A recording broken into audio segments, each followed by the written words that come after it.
सो hey guys, स्वागत आपका एक बार फिर से आप ही के यूट्यूब चैनल में। और इस वीडियो में बात करेंगे भी general insurance corporation of India limited GICRE, ठीक है। और स्टॉक में आज आप लोग देखोगे भी करीब 4 से 4.5% अभी के टाइम हमें गिरावट दिखाई दे रही है। प्रीवियस क्लोजिंग से 421 रुपये थी, वहां से आप लोग देखोगे स्टॉक हमें 400 रुपये तक टूटते हुए नजर आया। इसकी जो ओपनिंग वो 400 रुपये के आसपास तक गई थी नीचे में ओपन होने के बाद। तो इतनी बड़ी गिरावट क्यों हुई, ये भी सभी को पता होगा। कल कंपनी ने अनाउंस किया था कि वो जो अभी OFS के जरिए जो कंपनी है वो लगभग 7% इक्विटी बेच रही है, ठीक। और ये जो 7% इक्विटी कंपनी बेच रही है वो 7% के डिस्काउंट पर बेच रही है, ठीक है। 7% के डिस्काउंट पर बेच रही है OFS के माध्यम से। तो इसका मेन पर्पज़ क्या होता है? देखो भी, अगर मैं बात करूँ, देखो कई कंपनियां क्या करते हैं, फंड रेज करती है, प्रमोटर अपना स्टेक बेचकर फंड रेज करता है, तो वो तो एक अलग बात है। लेकिन यहाँ पर OFS का क्या कारण है? यहाँ पर OFS लाने का कारण है कि कंपनी के जो शेयर होल्डिंग पैटर्न्स है वो आप लोग देखोगे भी सेबी के अकॉर्डिंग नहीं है, रूल एंड रेगुलेशन के अकॉर्डिंग नहीं है। क्योंकि सेबी का रूल क्या कहता है, 75% ही प्रमोटर्स के पास स्टेक हो सकता है, बाकी का जो 25% है वो FIDI पब्लिक वो उनके लिए होता है भाई। लेकिन यहाँ पर क्या है, यहाँ पर इसका उल्टा है। कंपनी जो प्रमोटर्स है उनके पास 85% स्टेक है, और जो बाकी 15% बचा है वो पब्लिक FIDI उनके पास है। यानी कि 15% ही यहाँ पर जो ना अभी बाहर है इससे। तो इसीलिए कंपनी 7% स्टेक अपना बेच रही है, अपनी जो मिनिमम शेयर होल्डिंग पैटर्न्स है उसका जो रूल एंड रेगुलेशन वो फॉलो कर रही है। तो इसकी वजह से जो ना भी कंपनी ने यहाँ पर 7% स्टेक बेच दिया है। 10% कम करना, 3% और वो आगे चलकर कर देगी।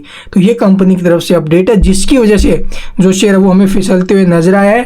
तो यहाँ पर OFS रखा गया है कंपनी की तरफ से, ठीक है। और OFS में जो भाव रखा गया है, बिडिंग प्राइस रखा गया है, वो अभी लगभग आप लोग देखोगे 395, ठीक है, 395 रुपये, जो कि लगभग 7% डिस्काउंट पर कंपनी अपना माल निकाल रही है। तो इस वजह से स्टॉक ये टूटा है भाई, ठीक है। आप लोग रिटेलर्स के लिए तो नॉन रिटेलर्स के लिए आज ओपन हुआ अभी ये क्या बोलते भी जो ये ऑफर फॉर सेल है, ये नॉन रिटेलर्स के लिए आज ओपन हुआ है। और कल की डेट आप लोग देखोगे भी रिटेलर्स के लिए है। तो ये कंपनी की तरफ से अपडेट दिया गया था अभी कल, जिसकी वजह से स्टॉक आज हमें टूटते हुए नजर आया भी। क्योंकि देखो 7% स्टेक अगर ऊपर के भाव में निकलेगा तो जाहिर सी बात है स्टॉक तो फिसलेगा। तो समझ में आया ना क्यों गिरावट हुई? तो गिरावट को लेकर परेशान नहीं होना है।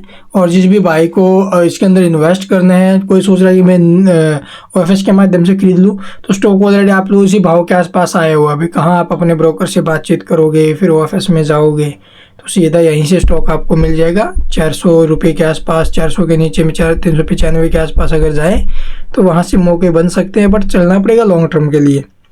तो सारी डाउट्स आपके क्लियर हुए होंगे भी आखिरकार क्यों टूटा है क्यों नहीं।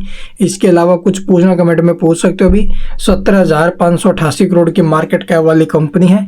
इसका PE आप लोग देखोगे भी लगभग 10 के आसपास है।